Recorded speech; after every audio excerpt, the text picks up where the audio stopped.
Au nom de Dieu, celui dont la miséricorde englobe tout, celui qui fait miséricorde aux croyants.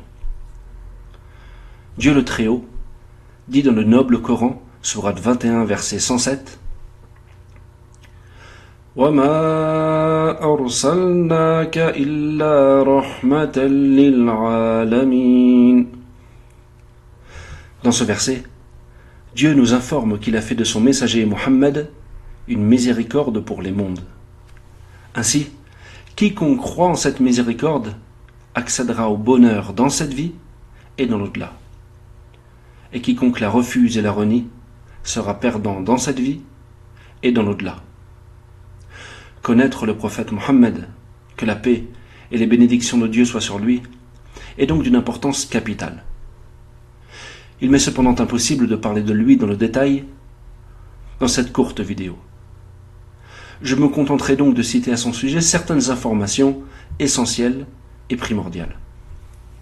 Le prophète Mohammed, que la paix et les bénédictions de Dieu soient sur lui, est né dans la péninsule arabique, à la Mecque, vers 570 après Jésus-Christ, et est mort à Médine, une autre ville de cette péninsule, en 632 après Jésus-Christ.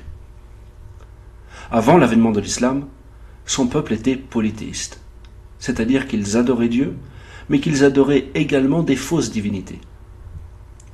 Lorsqu'il eut atteint l'âge de 40 ans, Dieu fit de lui un prophète, et durant toute la durée de sa prophétie, c'est-à-dire plus de 20 ans, son message principal fut le même.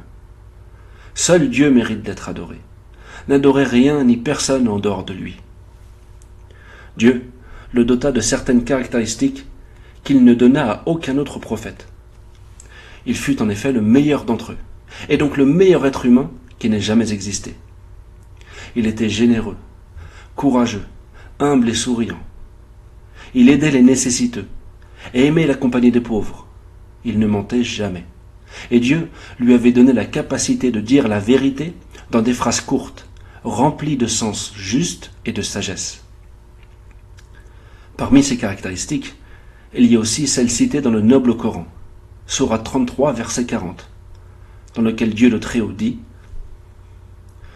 « Ma kana Muhammadun aba ahadim min rijalikum walakin rasulallahi wa khataman nabiyyin wa kana Allahu bikulli shay'in alima » Ce verset nous enseigne que Mohammed est le dernier des prophètes.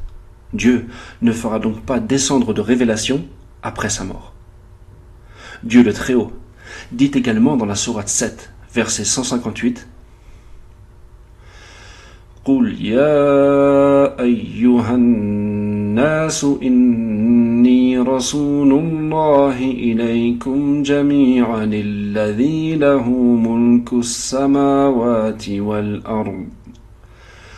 La ilaha illa huwa yuhyi wa yumit.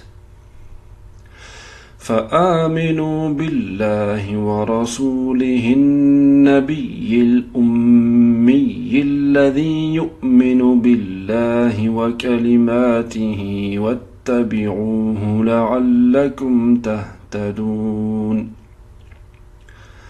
Dans ce verset, Dieu nous informe que le prophète Mohammed, que la paix et les bénédictions de Dieu soient sur lui, a été envoyé vers tous les hommes sans exception. Et cela, quelle que soit leur couleur de peau ou leur origine. Les prophètes précédents, tels que Noé, Moïse ou encore Jésus, que la paix soit sur eux, étaient quant à eux envoyés vers leur peuple exclusivement, comme le confirme le hadith dans lequel le prophète Mohammed, que la paix et les bénédictions de Dieu soient sur lui, dit « Les prophètes précédents étaient envoyés vers leur peuple exclusivement. J'ai quant à moi été envoyé vers tous les peuples, sans exception. » Il résulte de ce qui a été cité précédemment la chose suivante. Le prophète Mohammed, que la paix et les bénédictions de Dieu soient sur lui, est le dernier des prophètes, et son message est universel.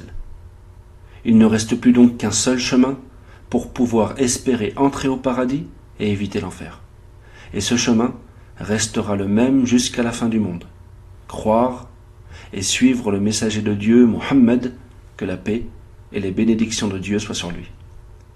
Celui-ci a d'ailleurs dit dans un autre hadith, « Par Dieu, je jure que chaque juif et chaque chrétien qui entendra parler de moi, puis qui refusera de croire en mon message, fera partie des gens de l'enfer. » Pour terminer, j'aimerais vous inviter à vous procurer une biographie authentique de cet homme unique, afin de mieux le connaître et de mieux comprendre cette religion que Dieu lui a ordonné de transmettre à tous les êtres humains.